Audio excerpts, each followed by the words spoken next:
मूर्ख गधा। एक समय की बात है, किसी कस्बे में एक धोबी रहता था। एक रात जब वह सो रहा था, एक चोर उसके घर के पिछवाड़े में आ घुसा।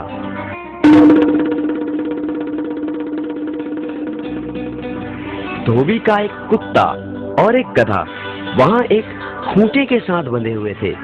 चोर को देखकर गधा कुत्ते से बोला, कुत्ते भाई, देखो चोर घर में घुस आया है और तुम भौंक नहीं रहे हो।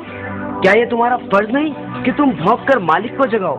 यदि तुम ऐसा नहीं करोगे तो चोर चुपचाप चोरी करके यहाँ से रफूचक्कर हो जाएगा।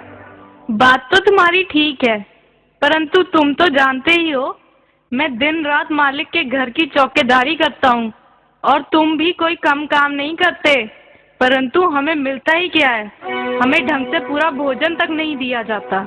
ये बात तो तुम ठीक कह रहे हो, परंतु कुछ नहीं। मैंने तो सोच लिया है, मैं आज नहीं भौंकूंगा। मालिक को जब तक हानि नहीं होगी तब तक वो मेरी कदर नहीं करेगा। देखो, ऐसे आड़े वक्त में ऐसी बात सोचना गलत है। मुसीबत के समय अपनी मांग रखना उचित नहीं। मैं उचित अनुचित कुछ नहीं जानता। मैंने तो जो कह दिया सो कह दिया। ऐसे मालिक का भी क्या करना जो अपने काम से ही काम रखे, लेकिन हमारा ध्यान बिल्कुल ना करे। गधे को गुस्सा आ गया। ओए मतलब परस, तू अपने फर्ज में कोताही कर सकता है, परंतु मैं तेरी तरह कमीना नहीं। लगता है मुझे ही कुछ करना पड़ेगा। और गधा जोर जोर से रैंकने लगा।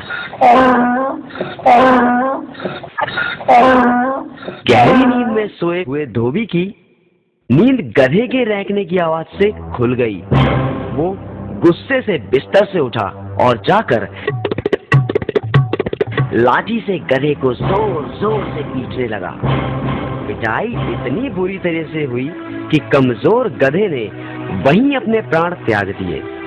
तो बच्चों, समझे कुछ? इसीलिए तो कहते हैं, अपने काम से काम रखो, दूसरे के काम में टांग ना अड़ाओ।